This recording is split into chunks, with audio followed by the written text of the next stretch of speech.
story, Ray. Your story needs more conflict. The other common saying we hear is that drama is conflict, and both are often true. Kind of. Let's get into it. When it comes to dramatic writing, one of the most common criticisms newer writers get is that their story lacks conflict. It's a note that's often levied by executives, managers, and even more experienced writers. So all a writer has to do is sprinkle in more conflict to their story, kind of like adding salt and pepper to your favorite dish, right? Wrong. The idea that sprinkling in additional conflict on top of your story makes it better is wrong on many levels. And most importantly, it incorrectly frames conflict as an additive ingredient rather than an anchor of the story's dramatic core. The word drama is based on a Latin root dran, meaning to do. This is why drama, or dramatic writing, differs from other types of writing. Dramatic writing is not about merely conveying information like an article or a novel. Again, drama means to do, not to feel or to convey or to share. So, the to-do part of drama means the words you write are not primarily written to be an enjoyable reading experience, but rather the words are intended to be interpreted and performed, which is why most modern Hollywood shows are lacking. Many of today's movies and shows are mistakenly written for the reader's pleasure, while sacrificing dramatic space for the performer, interpreter, or the doer. But I digress. More on that topic in a later video. Back to conflict and the familiar adage that conflict is drama. In this case, drama is not meant as the genre of your story, but more broadly the art of dramatic writing itself, as in a screenplay, stage play, radio play, or dramatic podcast. It is meant to be performed. Therefore, if drama is conflict and conflict is drama, when someone tells you to add more conflict to your story, they are actually saying to add more drama to your drama.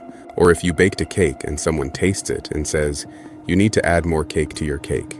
Makes no sense, right? So what do people usually mean when they tell a writer their story needs more conflict? Well, for one, it usually means the reader got bored with the story. And second, it means the story does probably need more conflict. But here's where the feedback train goes off the track, and many modern Hollywood movies and shows suffer from this mistake.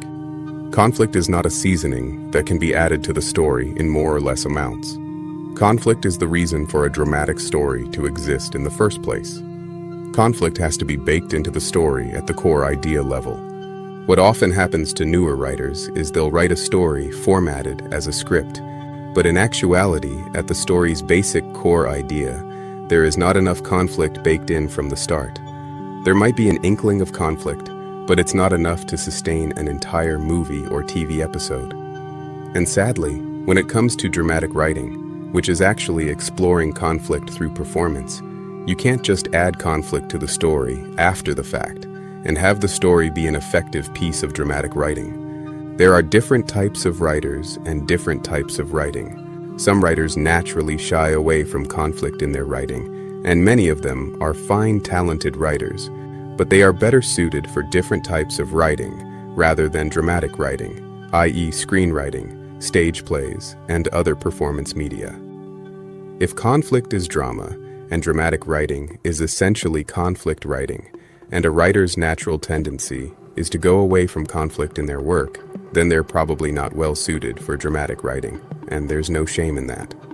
But this idea that we can simply add in the conflict later is misguided and has led to poorly received movies and shows. Most Hollywood decision makers, especially non-writers, don't understand the holistic nature of good dramatic writing. And in most cases, they will instruct writers to sprinkle in more conflict after the fact, and all it does is have the effect of putting lipstick on a turd. It's not because they're unknowledgeable, but because most people haven't taken the time to study dramatic writing at a high enough level. Unfortunately, this tendency toward attempting to add in conflict to a dramatically inert story after the fact has become quite common, and we've seen lower quality content across the board. Conflict is not something you can add later like a coat of paint. Otherwise, you might end up with something questionable, like a bunch of space witches who don't know whether they're fighting or interpretive dancing. This has become common and is a poor excuse for drama and borders on comedy. This is bad comedy.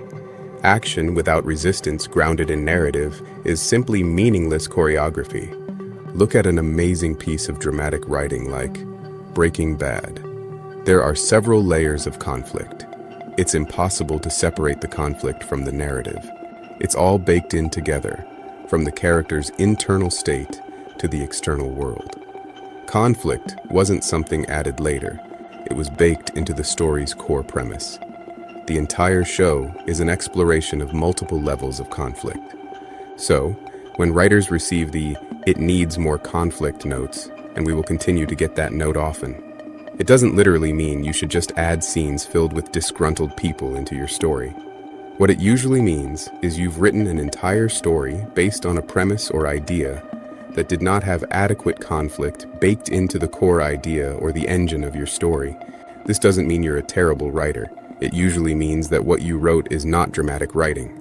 You may have written something that is beautiful to read but is lacking in the dramatic doing department, which makes it dramatically inert, a dud that leaves people feeling as though it needs more conflict added to spice it up. My advice is not to rush out and add surface-level, superficial conflict, but rather to go back to your story's basic core idea and examine whether or not there is enough conflict baked into your story's initial premise. There needs to be enough to sustain the dramatic thrust throughout the whole story.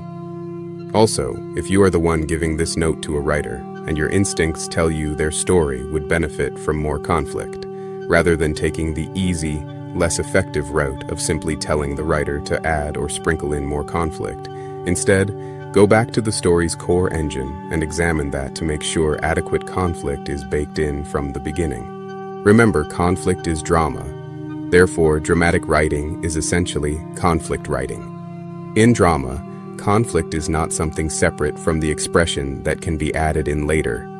In good drama, conflict is the expression. Otherwise, you're writing something other than dramatic writing regardless of the page formatting. Conflict is the reason for the performance. It's not something that we can sprinkle on after the fact and have the dramatic piece work effectively. If you would like help with your story's core conflict before you write an entire script, or if you have a script that needs more conflict and you want help fixing it at the core level, sign up for a story consult with me on Zoom. Go to storyray.com, choose the free option, then click on Story Development and Consulting. You can use the discount code COINED15 for 15% off for a limited time. Thanks for listening. Don't forget to like, share, and subscribe, and I will see you in the next one.